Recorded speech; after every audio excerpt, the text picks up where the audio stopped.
नमस्ते, स्वागत है आपका इस वीडियो में। और आज है आपका 30 अक्टूबर और कल जो है दिवाली है, तो कल बंद रहेगा। कल मैं वीडियो नहीं बना पाऊंगा और आपका न्यूज़ जो अपडेट नहीं आएगा, तो मैं आपको पहले से बता के रख रहा हूँ। और उसी के साथ साथ अगर आप चैनल पे नए हैं तो लाइक शेयर सब्सक्राइब जरूर कर दिए। कोई भी क्वेश्चन क्वेरी कमेंट सेक्शन में बता सकते हैं। हमारे वेबसाइट में जाकर आप बहुत ही आसानी से एक्सेस कर पाएंगे हमारे सारे कंटेंट और इसका फ़ायदा आप उठा सकते हैं। तो चलिए आज के इंपॉर्टेंट न्यूज़ को चेक कर लेते हैं। आज एक्चुअली ज़्यादा न्यूज़ नहीं है, आज नियर अबाउट 46 न्यूज़ है और यहाँ पे जो इंपॉर्टेंट जो न्यूज़ है उसको हम कवर करेंगे। जो मार्केट में हमने देखा कि मार्केट आज जो है इट वाज क्वाइट डिसेंट। यहाँ पे मैं दूसरे कंप्यूटर से वीडियो बना रहा हूँ, तो थोड़ा सा डिफिकल्ट होगा, but let me just check. So market का हालत जैसे आप यहाँ पे चेक कर पा रहे हैं कि मार्केट हैज़ बिन डिसेंट, मतलब 0.5% आपका नीचे गिरा है, उतना ज़्यादा नीचे गिरा नहीं है।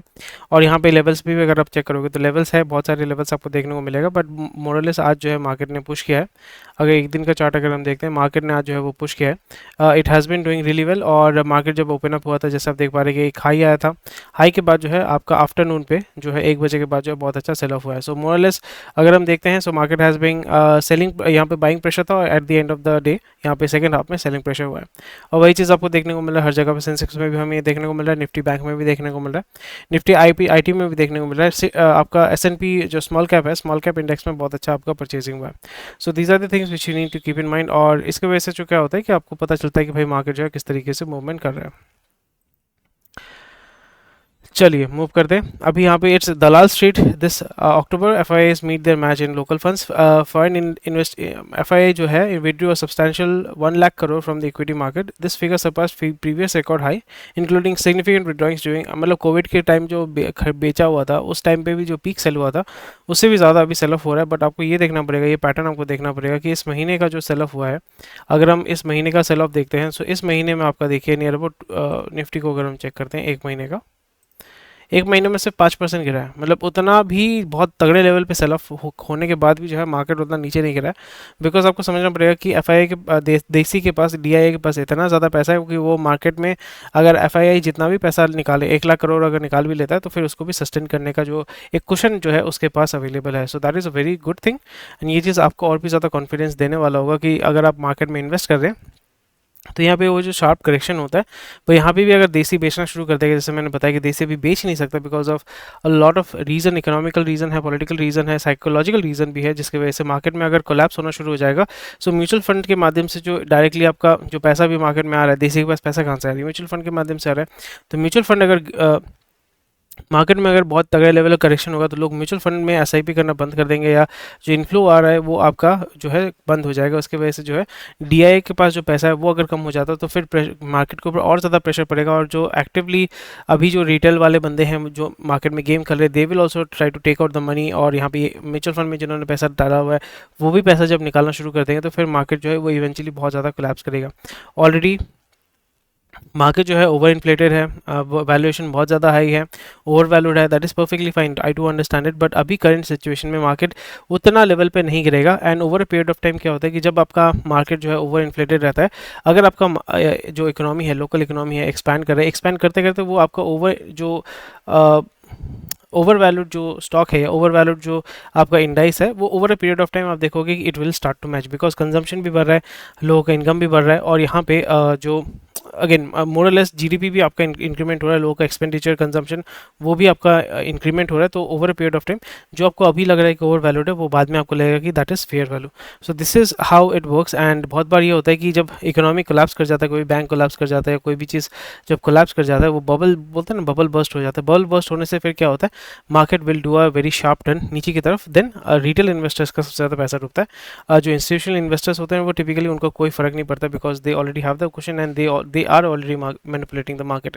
सो ये चीज़ आपको थोड़ा सा इसमें ध्यान रखना पड़ेगा, ठीक है। और इसमें अगर आप ध्यान रखते हैं तो फिर आप जो है मार्केट वोलेटिलिटी बहुत ज़्यादा होगा तो फिर उसमें आप खुद को बचा सकते हैं।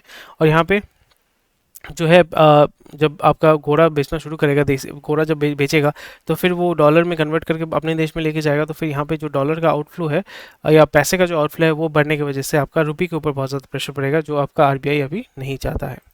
लेट्स सी नेक्स्ट मूव देखते हैं। और अभी गोल्ड का दाम जो है ऑल टाइम हाई है, सिल्वर का प्राइस भी ऑल टाइम हाई है। सिल्वर जो आपका 64 रुपये का था, 64 रुपीज़ पर ग्राम था, 6400 रुपीज़ पर 100 ग्राम था, वो अभी 103 रुपये हो चुका है। So that is mind boggling. मैंने खरीदा था near about 64 rupees, six even मैंने 70 रुपीज़ में भी खरीदा था, बट उस टाइम पे मैं आस्ते आस्ते अकोमुलेशन कर रहा था। बट अभी जो है 100 रुपये में पहुंच चुका है। सो सिल्वर का डिमांड इतना ज़्यादा बढ़ेगा, डबल से भी ज़्यादा प्राइस हो गया with in last 7 to 8 years, 10 years के अंदर. So that is mind boggling. और जो गोल्ड जो है वो आपका 80,000 क्रॉस कर चुका है अगर आप रिटेल में परचेज करना चाहते हैं.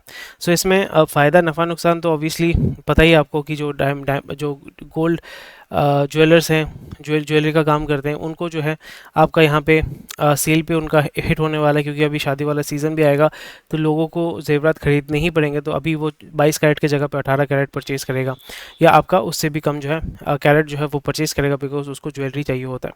तो ये सारी चीज़ें हैं, या उसको ज़्यादा पैसा खर्चा करना पड़ेगा 22 कैरेट के लिए. पहले अगर 2 लाख रुपए था, अभी वो 2.5 लाख हो जाएगा, या इवन मोर. सो ये सारी चीज़ें होंगी. बट बॉटम लाइन ये है कि कंपनीज का मार्जिन में भी उतना ज़्यादा नहीं बढ़ेगा, बट उनका जो सेल्स है या जो टॉप लाइन है उसमें थोड़ा सा आपका इफेक्ट हो सकता है. एंड मे भी लग सकता है कि एक्सपेंसेस हो रहे हैं, बट जो मार्जिन है वो उतना ज़्यादा जो है बढ़ेगा नहीं. We can expect that. So let's see how it works. And लोग जो है सोना खरीदना बंद नहीं करेंगे, तो उसमें कोई दिक्कत नहीं होने वाला है. जेएसडब्ल्यू ग्रुप जो है वो आपका पॉस्को के साथ आपका पार्टनर करने वाला है. पॉस्को जो है आपका साउथ कोरिया का one of the largest steel manufacturing companies in the world. और जो पॉस्को बनाने में जापान ने बहुत ज़्यादा हेल्प किया था, बिकॉज जब साउथ कोरिया बना था वहाँ पे स्टील का रिक्वायरमेंट था और वहाँ पे कोई स्टील का फैक्ट्री नहीं था. तो पॉस्को को आपका गवर्नमेंट ऑफ साउथ कोरिया को जो है लाइन ऑफ क्रेडिट प्रोवाइड किया था आपका जापान ने, और जापान ने हेल्प किया था पॉस्को को एस्टैब्लिश करने में. आपको ये बैकग्राउंड, ये हिस्ट्री पता होना चाहिए, ताकि आपको जो है कंपनी के बारे में पता चलेगा, तो फिर वो किस तरीके से ऑपरेट करेगा आपको पता चल जाता है. And POSCO is a company which is owned by the government. आपको ध्यान में रखना पड़ेगा, साउथ कोरियन कंपनी है. जेएसडब्ल्यू जो है पॉस्को ऑलरेडी आपका उड़ीसा में गेम खेलने वाला था, but because of NGO gang and lot of issues POSCO ने वहाँ पे आपको रिट्रीट किया था. एंड जेएसडब्ल्यू ग्रुप ने आपका साउथ कोरिया के पॉस्को ग्रुप के साथ पार्टनरशिप किया है एक स्टील प्लांट खोलने का, और यहाँ पे उनका इनिशियल कैपेसिटी होगा 5 million tons per annum, which is very very decent. और इसमें ऑलरेडी जेएसडब्ल्यू स्टील जो है वो आपका पूरा स्टेनलेस स्टील का मार्केट जो है डोमिनेट करता है. And definitely JSW has the experience, has the network, has the credibility and has the brand value. यहाँ पे वो पॉस्को के इंफ्रास्ट्रक्चर और जो पैसा है उसको लेवरेज करके यहाँ पे इस्तेमाल करेंगे.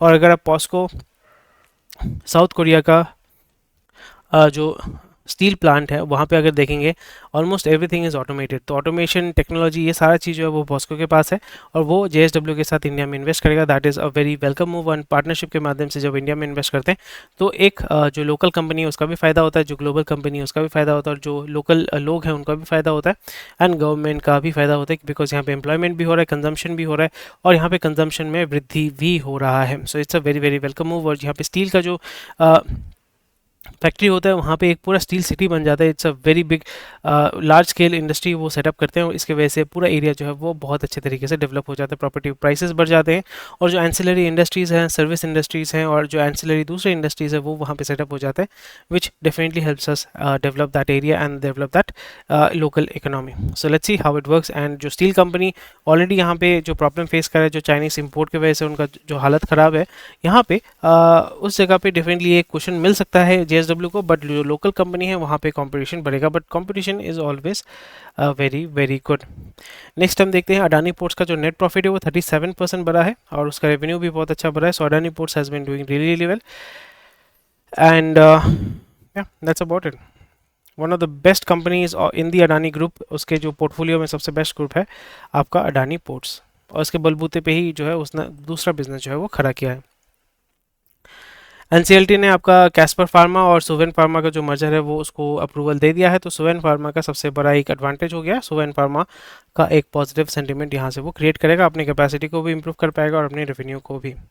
अडानी एंटरप्राइज का जो नेट प्रॉफिट है वो 7.5 गुना बढ़ा है, विच is very good. And 1700 crore वो रीच कर चुका है. And Adani enterprises is a holding company. Major lenders or to microfinance institution like Kotak Mahindra are report ongoing asset quality stress. So ये माइक्रो फाइनेंस ये तो होने ही वाला है, इसकी वजह से प्रोविजन बढ़ाने पड़ेगा उनको, और यहाँ पे एनपीए भी बढ़ेगा, नॉन परफॉर्मिंग एसेट्स भी बढ़ते हैं, और यहाँ पे क्रेडिट रिस्क भी बढ़ जाता है, जिसकी वजह से जो है इनको इंटरेस्ट रेट जो है वो हाइक करना पड़ेगा. एंड जो रिकवरी एजेंट्स को भी ज़्यादा इंगेज करना पड़ेगा. मतलब ये है कि पैसा डूब भी गया, उसको पैसा रिकवर करने के लिए और भी ज़्यादा पैसा आपको इन्वेस्ट करना पड़ेगा. So not a very good news for these banks which are into micro finance. और इस जगह पे एनपीए अगर होता है तो फिर वो आपका रेवेन्यू और मार्जिन और इनकम पे बहुत ज़्यादा इफेक्ट करता है. सो आई होप ये रिकवर कर जाए. और पहले से मैंने एक साल पहले से मैं बोलना शुरू करा था, micro finance is a boon and a Ben. Boon for those people who can pay of, and short term में बेनिफिट देता है बट लॉन्ग टर्म में क्योंकि लोगों को लत लग जाती है, it's like gambling, and then people start to take more and more loans to pay back more and more loans. So that's a very vicious cycle. और उस साइकिल में जब बंदा फंस जाता है तो फिर निकलना बहुत डिफिकल्ट हो जाता है. वो क्रेडिट कार्ड का जो एपिडेमिक है, आप गूगल में सर्च कीजिएगा, यूट्यूब में बहुत सारे आपको डॉक्यूमेंट्रीज देखने को मिलेंगे. Credit card epidemic in America, वही चीज़ इंडिया में स्लोली एंड ग्रेजुअली आ रहा है. एंड नेक्स्ट 10 to 15 ईयर्स में मिडिल क्लास पूरा इससे जो है ग्रसित हो जाएगा, along with diabetes and BP. तो इसके माध्यम से आपको ये देखने को मिलेगा, lot of suicide will take place, a lot of health issues will take place. And suicide से तो ऐसा कोई बेनिफिट होता नहीं है, बट यहाँ पे अगर लोग हाइपरटेंशन की बीमारी उनको होती है, डायबिटीज़ का बीमारी अगर होता है, बीपी का बीमारी होता है, तो उसमें मेडिकल फार्मा ये सारी चीज़ें जो है रिलेटेड होती हैं, और वो इंडस्ट्री आस्ते आस्ते बूम करेगा. और उस सर्विस को लेने के लिए, because people will not be able to pay that, they have to take insurance, और इंश्योरेंस इंडस्ट्री जो है वो भी बहुत अच्छा बूम करेगा.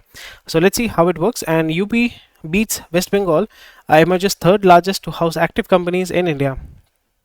बहुत अच्छा है. फर्स्ट है महाराष्ट्र, उसके बाद दिल्ली, एंड उसके बाद वेस्ट बंगाल था. That is something which is very interesting.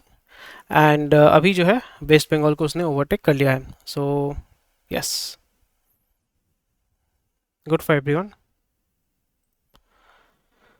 TDS, जो स्पाइसजेट के आप स्पाइसजेट में बोला कि जो टीडीएस था, टैक्स डिडक्टेबल एट सोर्स, उसने 310 करोड़ जो है वो आपका क्लियर कर दिया है. और नहीं तो फिर से आपका इंसल्ट के पास जाते कि पैसा नहीं दे रहा है, कोई ना कोई फाइन लगाता गवर्नमेंट इनके ऊपर. तो एक अच्छा चीज़ है कि दर्दनाक कोई हादसा होने से पहले इन्होंने उसको टाल दिया है.